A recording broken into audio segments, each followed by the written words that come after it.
pressure's on. My name is Byron Caligaro. I'm a partner at the law firm of McDermott, Will & Emery, based in Boston, Massachusetts. It's nice to be in San Diego, where Sean lives, where it's 72 degrees all year long. I'm chair of the firm's Life Sciences Industry Group, which is about 135 lawyers amongst our 1,100 lawyers around the world. My practice is merger and acquisition, strategic alliances and joint ventures in the life sciences, primarily focused on the med tech sector. I've been practicing over 30 years, spent 17 years in-house, including 14 with Tyco International, where I did the company's first medical device acquisitions, which led to what is Covidian, now part of Medtronic, at least as of today. So let me turn to Joanna, ask her to introduce herself, and then we'll turn to Sean. Hi, I'm Joanna Lynn from the Dallas office of McDermott, Will & Emery, and the practice is primarily M&A, venture financing, cross-border investments, and spans mostly, I would say, a 60-40 split between technology and also life sciences. Formerly, I was at Cooley, which is very well known in the life sciences industry as well. So we work with all companies. I think Byron would agree that our clients include companies in all points in the life cycle, start from startup to mature companies that are looking for exit as well. Sean? Great, Sean Freeman, so probably about 20 years doing deals in various different seats around the table, so from venture capital to transaction advisory, investment banking in the last about 12 or so years on the principal side, so leading mergers and acquisitions, corporate venturing and strategic partnerships, material licensing for a company up the road in Carlsbad called Life Technologies, which is quite a Thermo Fisher, and then most recently working for a medical device company called Invasive up the road as well, so doing the same role there.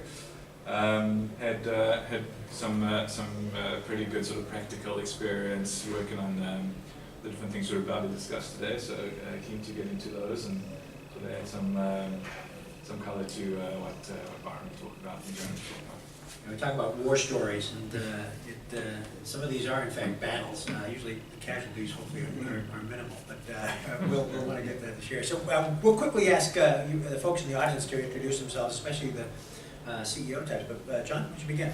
I'm John. I'm a CEO of a company in Canada called SolariMed. We develop respiratory drugs. I've been an expert witness, so I've played around with the legal world in patent disputes. I know how expensive it can be. I hope one day we're sued over our patents. I hope that time comes we are able to defend it. But I'm here looking for opportunities to get financed up and advance one of our stage 2 products. Hi everyone, I'm Skylar Jacobs, BD manager here at Life Science Nation, company that put on the RESI conference, so excited to learn a little bit more.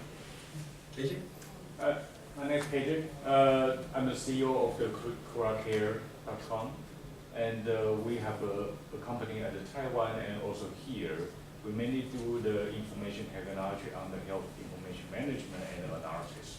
And the other technology we are working on is the indoor navigation. We use that for the, yes, I know this is life science over here, but we use that for the hospital and for staff tracking and optimization.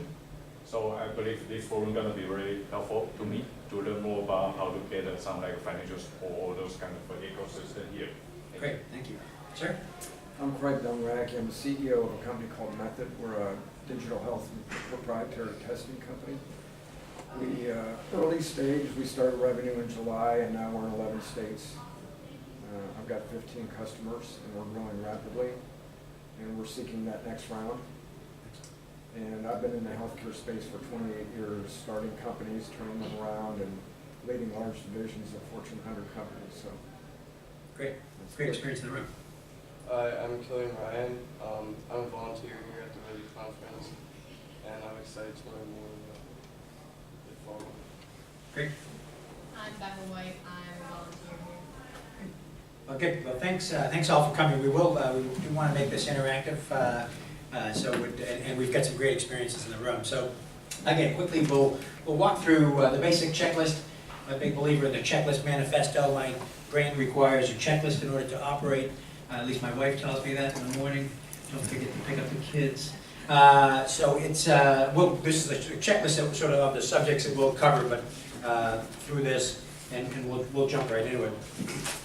First, we talk about pitfalls, and the first one we'll discuss is sort of choosing the right investors. And I think as we were talking, as we prepared for the panel, you can pick your friends, but you can't pick your family, and oftentimes you can't pick your investors. We like to have the ability to optimize who your investors are as you grow your company. And again, with the experience in the room, you know the general categories of the players that are out there, which we list on the board. But the question is, when you're out seeking that investor, trying to find an investor that's aligned with your company, obviously in terms of from an industry sector, but understanding how long, what they're in there for the play, whether it's obviously a VC when you're moving beyond the seed or angel round, corporate VC, a family office that might be in for the longer round, but it's understanding and aligning that company, that investor with your company. And Life Science Nation, and this isn't meant to be an advertisement, but these sorts of conferences, when in fact you can filter and find the right investors. You obviously have companies to run, and you have day jobs and night jobs, but then finding that investor and targeting an investor, much more efficient process. And Sean, as a corp, you do a lot of corporate venture capital investing. What sort of advice would you offer to these early stage CEOs in terms of find, whether it's a CVC, you've obviously done VC work, what's your experience, or both, as we say, good experience, and we'll go to the bad experience in terms of efficiency of finding capital? Yeah, good question. I think every company's got a different path towards success. I think when you start off, even at the beginning, before you're going out looking for investors, understand what your path is likely to be, what the timing is, what the inflection points are, and what your exit is. So my first boss in VC said, never get in until you know how you're going to get out. And I think that is absolute wisdom, you know. So understanding things evolve really helps you understand where you go and seek capital. The investors have their own timelines. And it's really important to understand what they're trying to get out of the investment too. I mean, they may like the technology, but ultimately they're investing, if it's a strategic, to bring that in-house, and they have a different timeline. You know, compared to sort of competitive products or competitive technologies that they'll want to bring out. Financial investors have a different timeline. There's like lives of funds, which will impact it, so it's important to know where they are. So I think it's a little bit of just making sure when you're about to go out and raise money, understanding the form of the people that you're about to go talk to in terms of what they're looking for, what is their expectation, what's their requirements, because the worst thing to do is to go and get money because it's available and have very different expectations around what they're going to do post the investment. So Yeah, I think it's. Sorry, I actually have a question for Sean. When it comes to CVCs, do you often tell a potential investment you're looking at, a company that you're looking at, to perhaps speak to one of your other portfolio companies? Right, that's a really good way to find out, actually, to talk to other portfolio companies who have worked with certain investors and see what their experiences are and how that matches up with your expectations to make sure it's right for you. I think that's so critical. There's so many companies, large companies, that are looking to do corporate venture capital, right? I mean, so they're looking for external innovation, and as companies grow, they can't invent it all themselves. They can't be the most leading technology point out there, so they have to get to the point of maturity where they realize they have to go and access external innovation. However, just like with, I'd say, financial investors, the track records are very different. And so you need to go and understand that the person you're talking to has been on this road before, has internally got the operating mechanisms so that they sort of do the separation of church and state between sitting and representing the company's best interests on the board versus the commercial interests that the strategic adventure has, and that they're actually able to manage those in an effective way, that they're doing this for the best role of the company and getting visibility, but they're not putting hands around the companies that sort of constrains their ability to be successful. And so I think that's a bit of maturity, and having gone through it a couple of times, and there's just like in the venture world, you want to see track records of success there. And so you go talk to previous CEOs, and you go talk to are the folks you've done work with, and you look at how many investments they've made in the past. So there's a lot of, the value is there, and the strategic case is there for the sort of CVC to invest in, but, is there true intent around partnership? It's different. And if we can leave you with some wisdom now and again, I sort of like, the begin with the end in mind, key one, and then you think about allocation of heartbeats. In terms of sort of finding, doing that targeting on the front end, doing that diligence on the front end, so that you are in fact aligned and your efforts, you need the cash. You're out there raising the cash, but try to align yourself so that your efforts will result in that conversion that's key.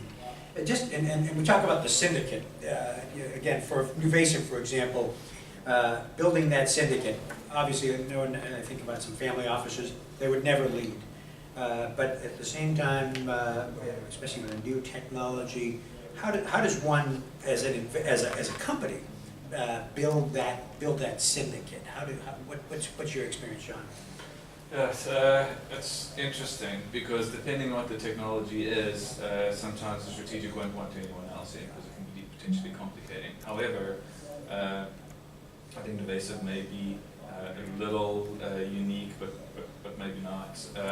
Where the executive management's had a lot of experience in the venture world, and so we've got a lot of folks who've seen us be successful, who rely on the strategics to be really the ultimate diligence partner. I mean, they can strategic and diligence, and this is the big part of the value benefit of a CVC versus a financial advisor, I think, is that as a strategic, you understand the market because you're probably in the market already getting a lot of customer intelligence.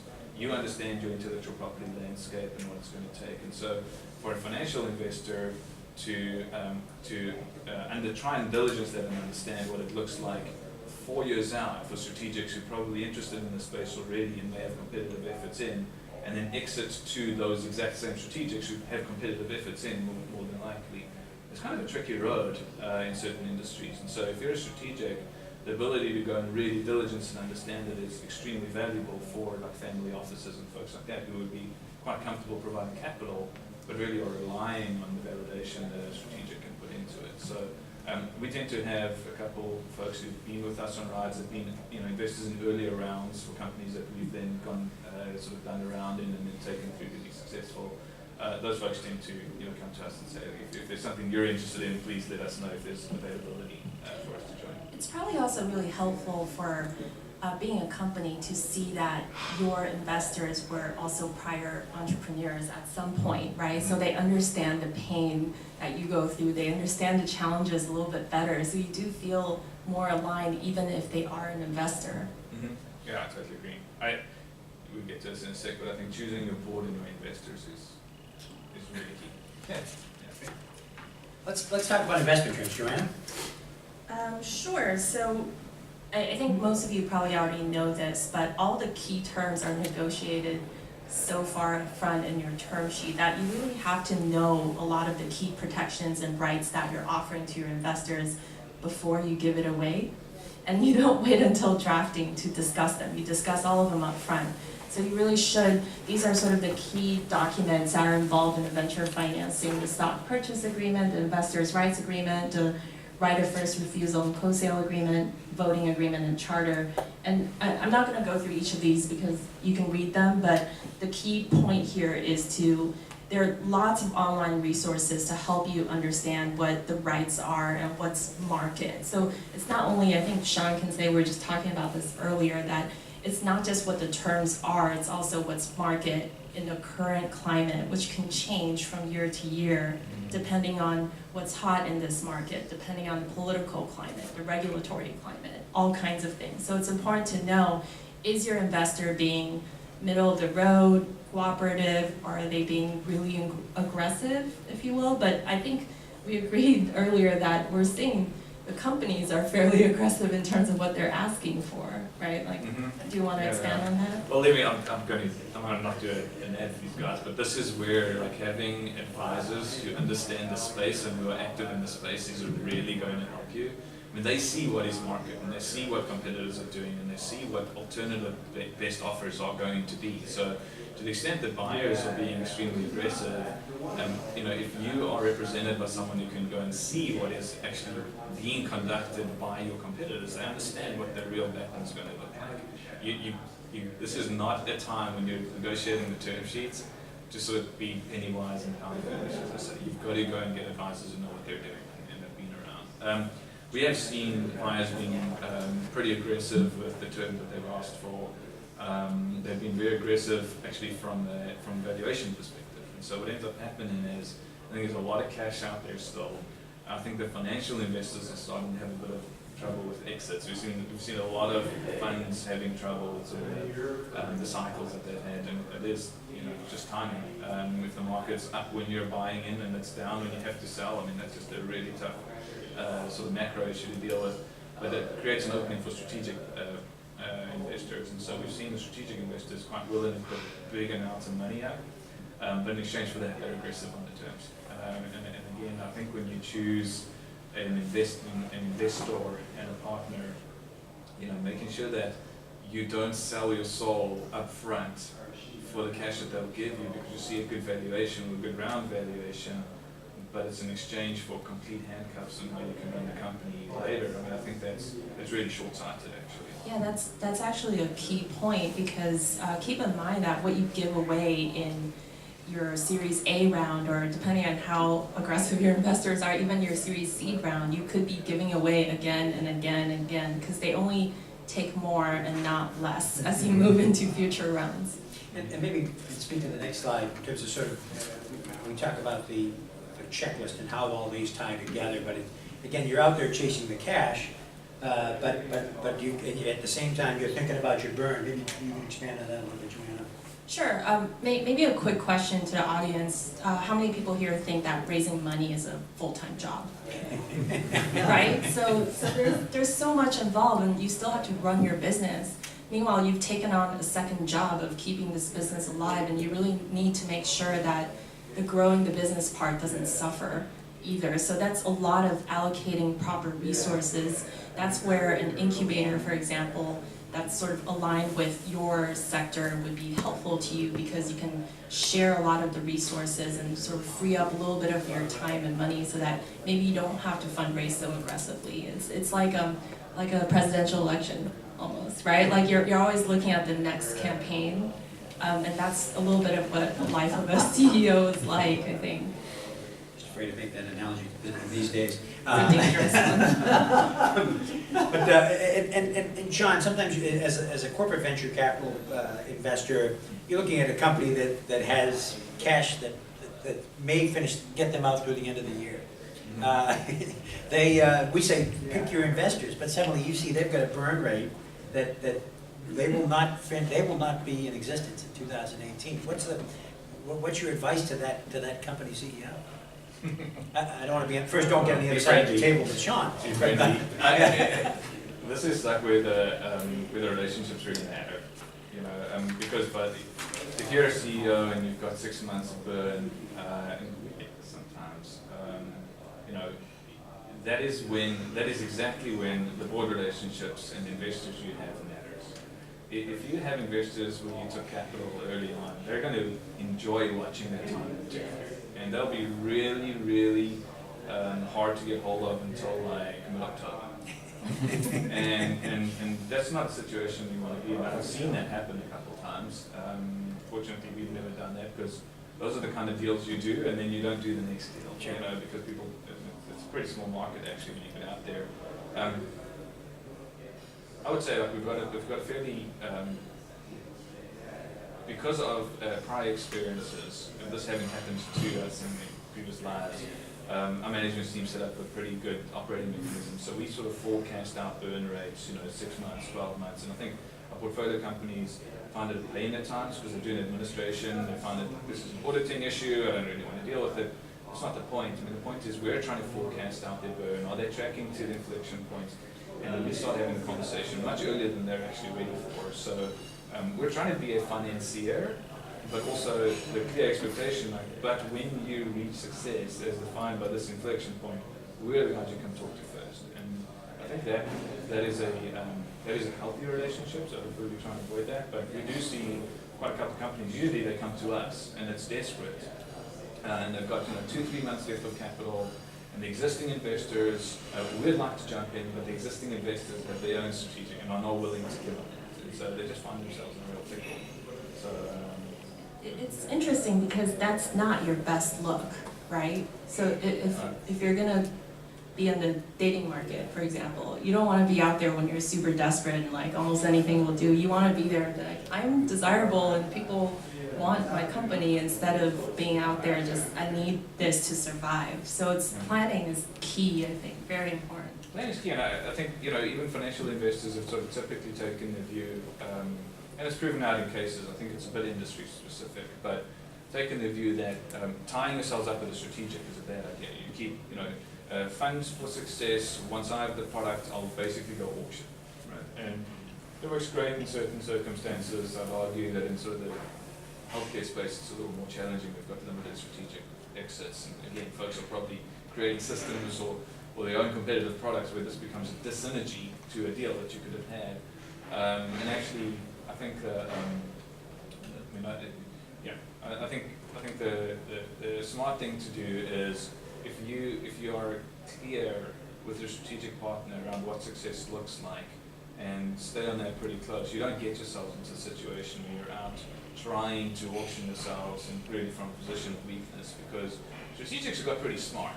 They've sort of seen this now a couple of times, and so they understand when the company's running out of cash. They understand that being the first investor, like you open the door and it's just crickets. There's no one there. But you open the second door, the second money in, and there's a line up there. Like this goes on forever. So the first person in really, really sets the tone for additional financing. We've seen that over and over, especially when it's a strategic, because it validates the plan. However, the existing investor in there has got to be pretty open to sharing or recrafting some of the terms. Often they don't, and if it's the wrong strategic, they may be quite comfortable with the company not going to a different strategic path, but bidding for the assets that are left over. So you just got to be really careful with track record. And again, any questions through the presentation, we want to make this interactive, so feel free to reach out. Sir? I had a question about exits. I talked to an investor last week. We're early stage. We haven't taken any equity funding. We've done a lot of work with non-dilutive cash. And he said, well, have you thought of going public? Well, I'm a scientist CEO. That should tell you something. And I said, honestly, I don't understand it. And but the message I got was maybe I should get my books in order for 3 years in advance so that I have a potential of doing that, so I have some negotiating power down the road. And what would you advise? Now, if I get VC investors, of course, I'll be going to them for the answer. But in absence of that, I'm interested in what you would say. Sure, we're going to talk a little bit about exits, but Okay. I think you're right on point in terms of asking the right question. It wasn't unplanned, but in terms of beginning that planning on the front end. We'll get a little deeper into that in terms of having a virtual data room established today. When people say, hey, what about going public? The number of life science companies that have gone public this year is, you can count on it. On your fingers. But at the same time, trying to create that optionality, whether it's a Reg A Plus offering, the new sort of crowdfunding alternative to a full capital market offering, but creating those options, something we'll talk about a little bit later. But a great question. We talk about the board members that you assemble, and obviously they're often dictated by the investors you choose. Think about the interaction, but you do have the opportunity to identify board members. I think early version of the slide said don't pick golf buddies. I don't think there's anybody. I'm not sure you guys. You're all out raising money. You're not out playing golf generally, unless you can find somebody on a golf course. Find something I'm sorry? that you connect with. That's right. Oh no. We were thinking it's more like lab buddies. Yeah, lab buddies, or there's some social network, but that I'm not on. But I think that trying to find, when you look at that board member, you look at that, trying to find that kind of connectivity, whether it's a dollar connectivity, whether it's a strategic connectivity. It's different from your scientific advisory board, but trying to find those skills, those competencies, and experiences. For the scientists slash CEO and the doctor slash CEO in particular, find a board member that can offer mentorship. And that's where you look for somebody like a Sean, he's not available, but no spare time. But you find individuals who can play that mentoring role, recognizing that one day, with all due respect, I've seen it many times, where the doctor CEO and the founder CEO says, hey, we love you, but if we're going public, you're not going to be the guy to lead the company. But Sean, talk about sort of the boards that you've seen, the functioning boards that work well, those that perhaps the composition could have been optimized. Mm-hmm. Talk about it. So I just joined the board for this exact reason.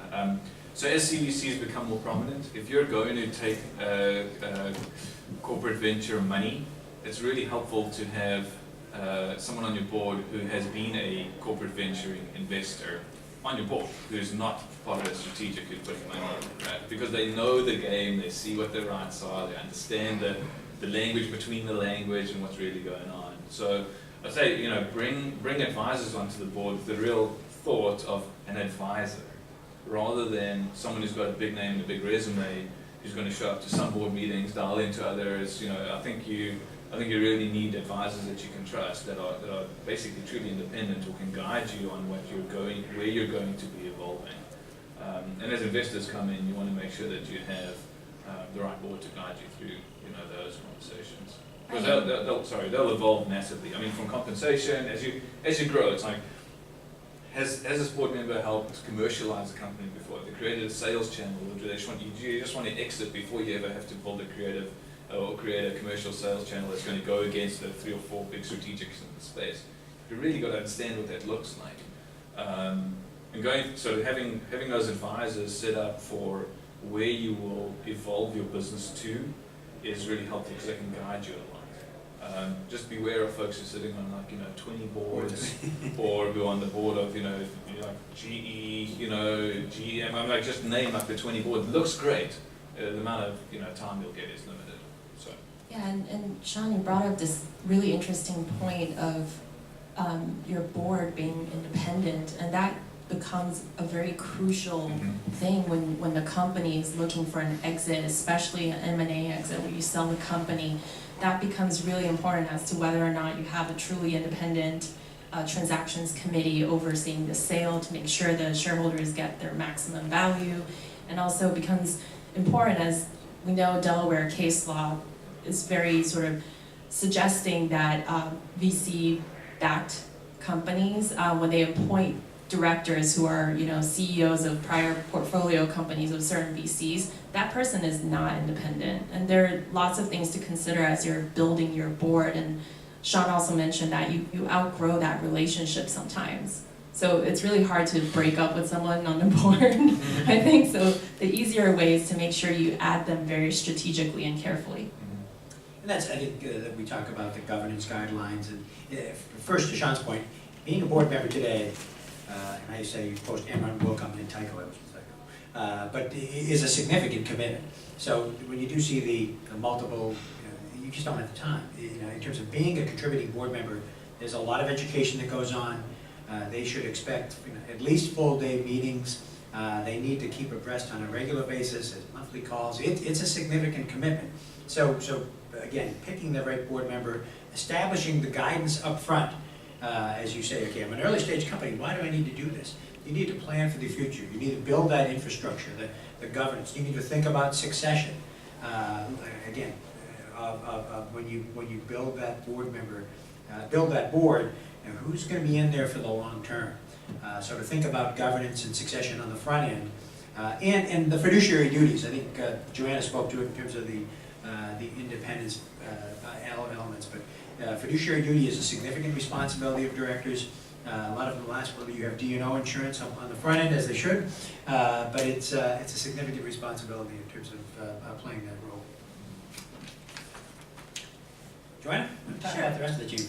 Yeah, so we talked a little bit about growing up as a company, and as you grow up, you're sort of growing your team as well, and that's going to be one of your most important assets, no matter what kind of company you are, really. So a number of factors outlined up here, including, you know, how big your team is, whether or not they're really the right team and not just your buddy from, you know, your PhD or something that's really not doing so well for the company. So it really becomes time where you need to separate being a CEO is different from being the technology person sometimes, because it's two different skill sets and it's a Venn diagram. They don't necessarily overlap sometimes.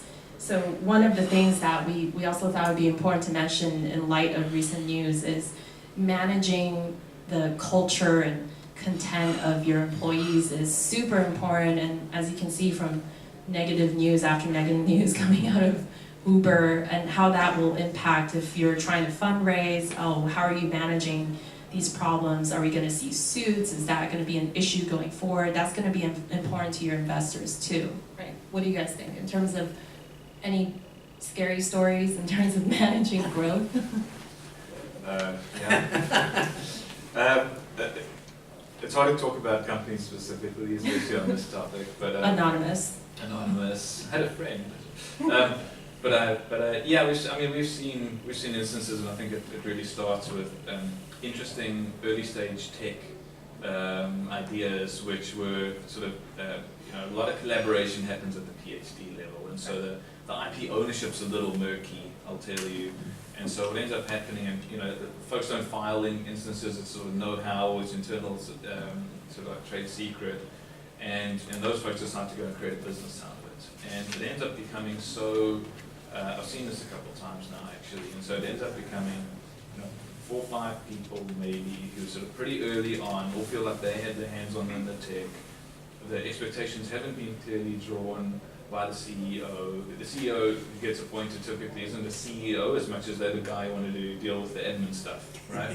And so it ends up that the expectation set between the employees is very different. It's never been very well managed. The valuation expectations are all over the map. Some folks don't actually ever want to exit. Some want to get out as fast as possible.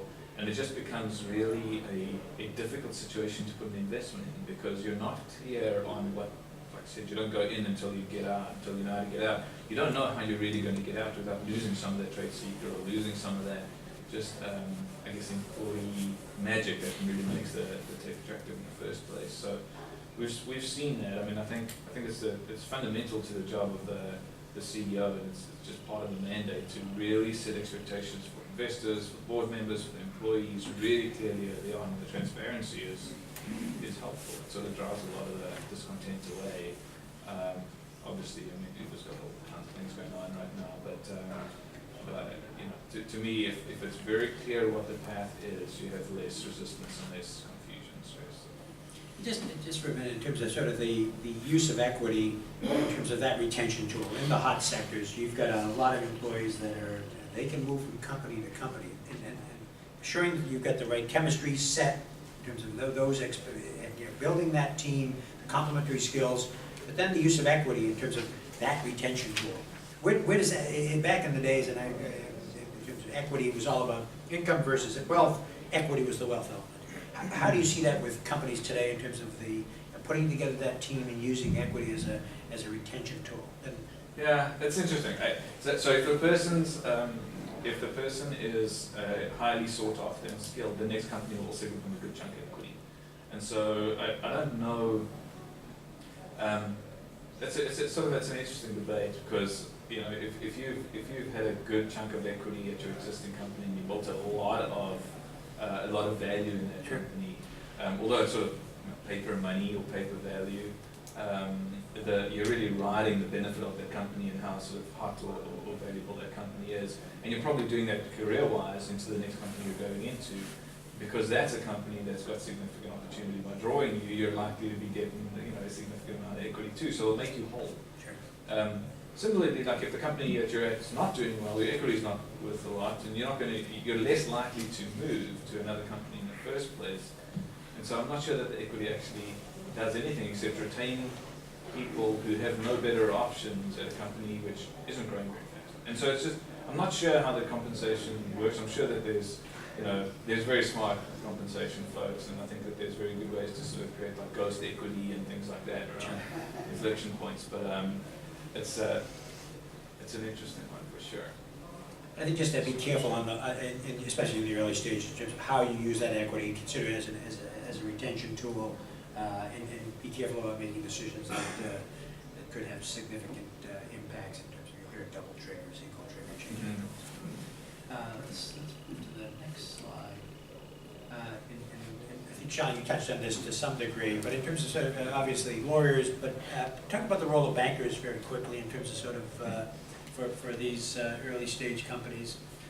Yeah, banking's a little tricky on early stage companies because obviously bankers are very good at networking between sort of corporate development groups within sort of strategics, and so they're also very good linking into financial sources, and they can run comps and they can run valuations and they can help you do that stuff, so they know what's in the market. You got to be that's a good tool for things that are probably more mature and more sort of steady state. For early venture stuff, I would argue that the banking resources really depends on how close they are to companies that have done this sort of thing a couple times before. So I would argue as much as things are so uncertain at the beginning, and that's exactly when you need good legal counsel, because things are uncertain, you want to protect yourself. It also makes the banking world a little hard to be defined, because things are so uncertain. So what does your valuation look like in 4 or 5 years' time? It's very difficult. I mean, how do you compare, one tech company versus another when obviously the paths are quite different in 4 or 5 years' time? So all the things that relate to valuation and to guidance around sort of monetary terms are tricky by virtue of the nature of things being early stage. Having said that, some financial advisors have done this a couple of times before, and they know sort of what's market. Given that all companies are different, that's kind of what makes them the same in some ways. So I just say be really thoughtful. Just like again, like keep coming to the same terms. Make sure that you understand the people that you pick, whether it's legal, board, your employees. They understand what the expectations are. They've been in the market and they know what's normal, and they can create the connections. But don't hire a banker because you need a banker to go sell your company, especially at an early stage. Hire a banker because they've got the network that you can't access otherwise. Hire a banker because they bring some kind of skill set to the table that you can't access otherwise. And I would argue at an early stage, the people making the best story has got to be you. It's got to be the CEO of the company. So I would the role of the banker sort of in the early stages is a little tricky to figure out. Let's move to the family jewels. Let's move to IP. Joanna?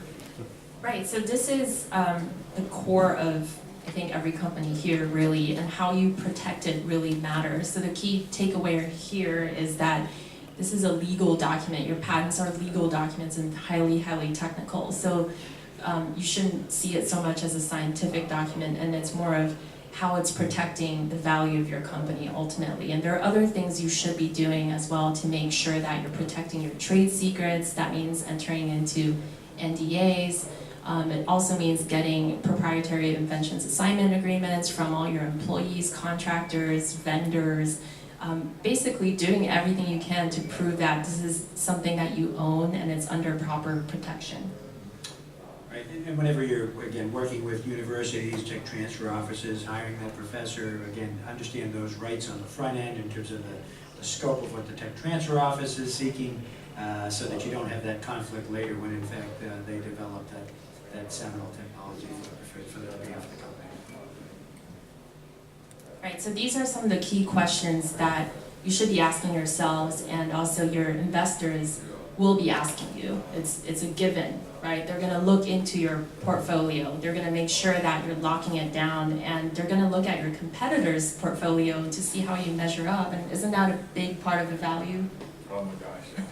This is your freedom to operate, which is sort of the standard term. We look at freedom to design as well. So it's interesting because if your intellectual property isn't completely robust, you have a hard time engaging investors.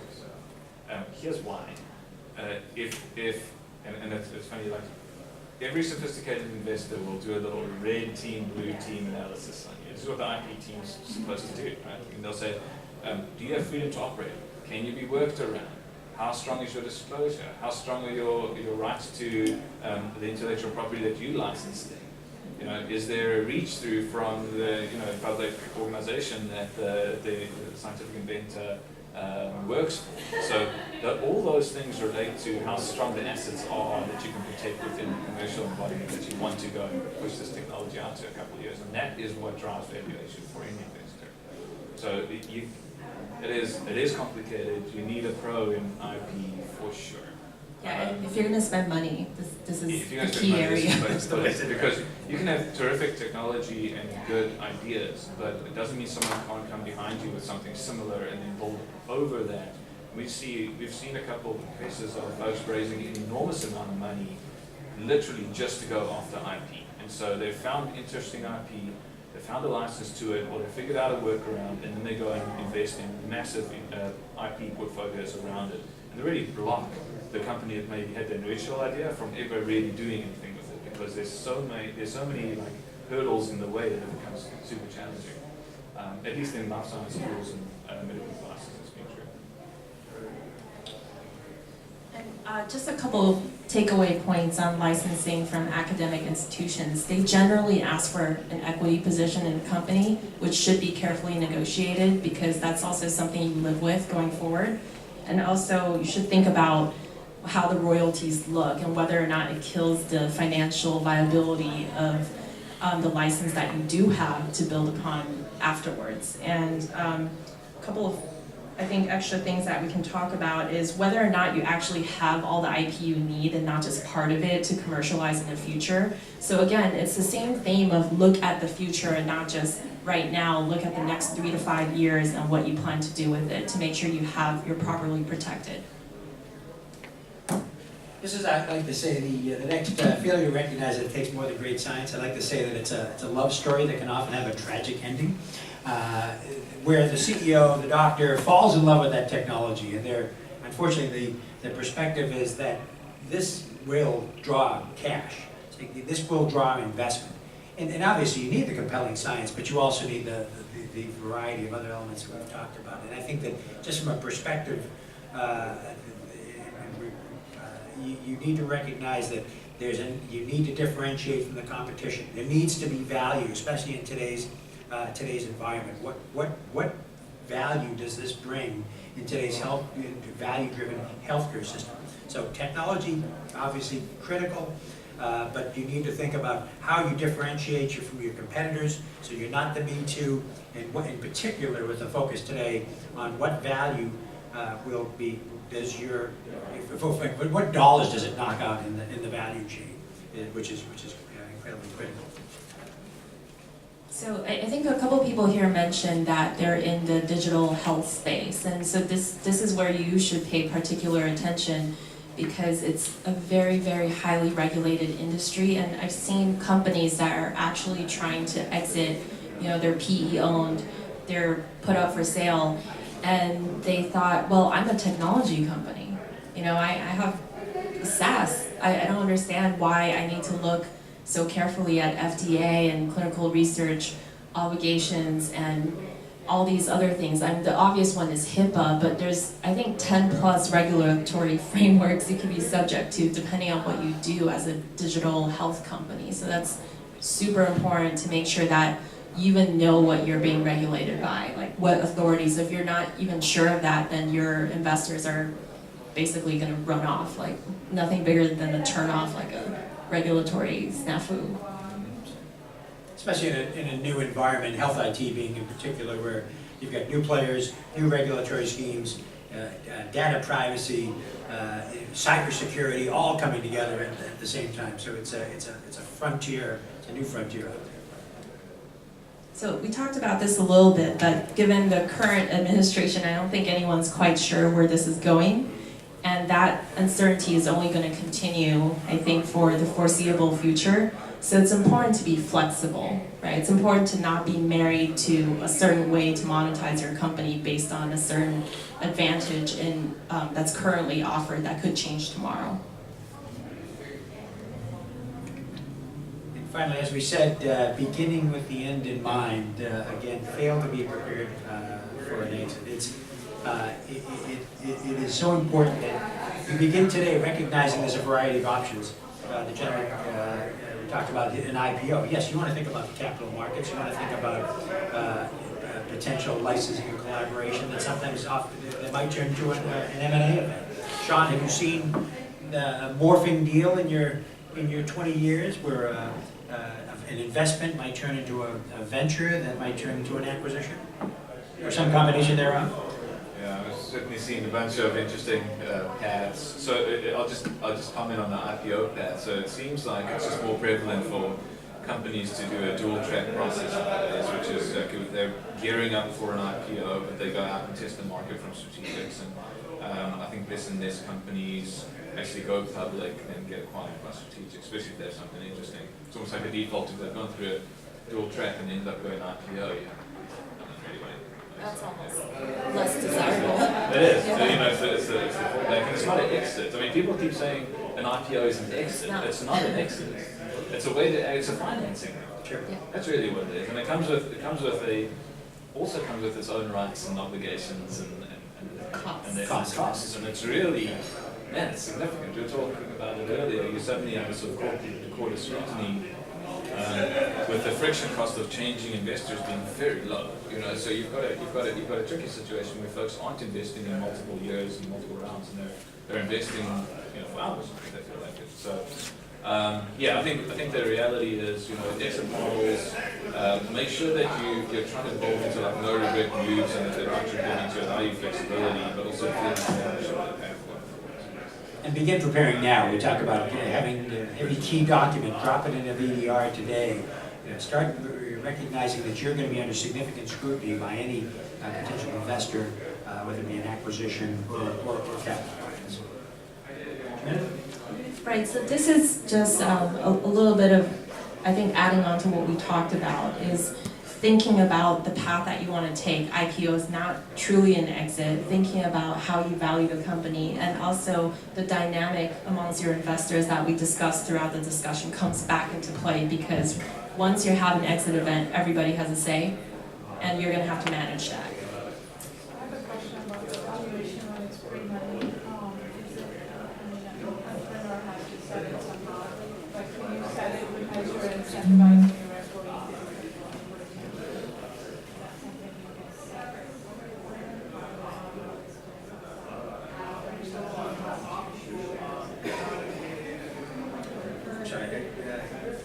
I missed that. You're asking, sorry, this is a little hard to get. You're saying that Team building while you're pre-money, and, you know, as you grow the value for the company, which we have is that a price you would set in your SPA?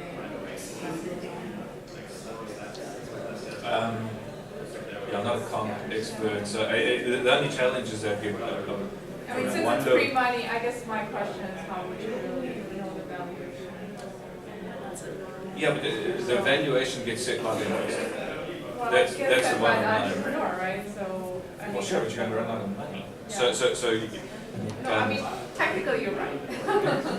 that's right. But you can. I don't know if you can have a compensation mechanism where you can say, hey, you know, on this inflation. Do that without. Right. It's like you're talking about setting lines of options, right? Essentially. Right.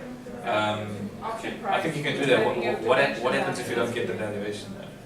That's the only thing I don't know. I mean, I think compensation can actually get pretty complex. It's a good idea because it'll drive motivation towards a specific, you know, event, right? Like a specific valuation. But technically, like, can people work with equity for how long? I think that, again, and you'll see on an annual basis, companies will acquire the equity valuation. You'll come in, they'll look at what happened over the period of time, and it's sort of it's clearly an art versus a science. But I think that, again, sort of the value of equity today, in terms of looking at, are you in a hot space? What is that we talked about earlier? Is it a retention tool? Today you say, I'm going to give you this equity, it's worth whatever I say it's worth, based on the following. So I think it's a tool, but it's always the external market that is going to create the true value for the employee. Any other As long as questions? they're aware it could change it. Oh, absolutely, I think that's And right. then you have some factor to factor in. That's right, and you'll look at the equity compensation types, they'll look and say, okay, here's what happened now, then you entered into a license, then you entered into a distribution agreement. They'll come up with their, the indicia of increased value, what happened with the competitor, who went public, who got sold. So you'll look at that, and I think that gives at least some indicia, whether it's valid or not is another question, but at least you're able to refer to some external. It's a good idea actually, because you're setting sort of internal incentives for folks, but it's just on the expectation of what, that you can really deliver on it. Because there's only so much bandwidth while you're fundraising, building the company, and, the value all. Yeah, it's like 3 full-time jobs. There you go. If anybody likes copies of the cards, copies of the slides, please feel free to drop a card. We're happy to provide them to you. Thank you very much for your attention today, and enjoy the rest of the conference. Get out there and do some great partnering. Thank you.